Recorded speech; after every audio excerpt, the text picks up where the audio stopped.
know, I'm starting to understand that this ship, this current world, this ship is sinking fast. And people are going to go down with it. They ain't going to jump off. They ain't going to say, hey, I got to get off this train that's about to derail and explode. People are just going with it. They're lemming off of the cliff. It's business as is. We only use art networks. Our networks are what's going to save everyone. Art networks is what's going to give people the posterity and the purposes they need to fulfill themselves and feel enriched in their own existence. And in reality, I don't see it. I do not see it. I see a bunch of disenfranchised individuals where the mold didn't fit them, become criminals, mean people, just kind of like pieces of shit, right? This world's really generating a large volume of pieces of shit. Literally, people think it's okay to take from others, use other people. Some like to be abused, some like to do the abusing.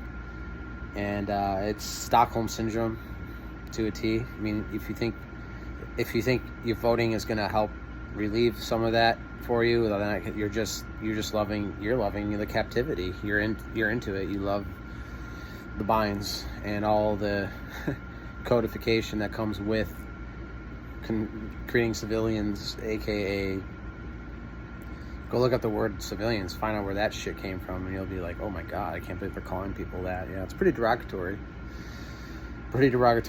And then don't worry, when you vote, the electoral college will always make sure that the guy that the corporation really wanted in, the shareholders, the largest shareholders of our government, make sure their horse wins the race. That's why everybody loves the Kentucky Derby. I mean, it's like a perfect representation of what we're experiencing here. It's like, hedge your bets. You can bet both sides. You'll win something. So whatever horse you think is in the race, whatever horse you have invested into, good luck. Enjoy that shit. It's called a race for a reason.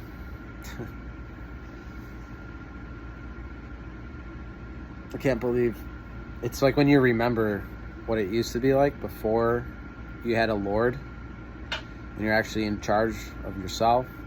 You're responsible for putting food on the table, putting shelter above your head, creating a family unit, creating a tribe, like a community that was self-sufficient. I just don't know if we'll ever reach that position anymore. I don't think we will. We got to build it. You can live it. But at the same time, it's the people with the skills to be able to fulfill a community, their skills are being bought and paid for by someone else. And it takes a lot to come to, I'm going to change everything around. I'm going to flip my iceberg, right? That's no one wants to do that. Only a few people have the ability to do those things or actually commit. So, what can I say? 95% of the world's asleep, 5% of it's awakened. And that's probably the best we'll ever get, 5%. So find your 5%. And the 95%, they say, let the dead bury the dead. And that's it.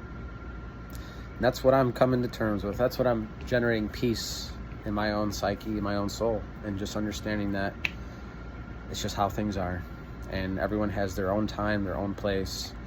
And sometimes it's your time, sometimes it's not your time. So, c'est la vie, mon ami. I don't know French, but give care. Be careful. And maybe I have some wisdom here for you. Maybe I don't. Maybe you already know these things, but it is what it is. Take care.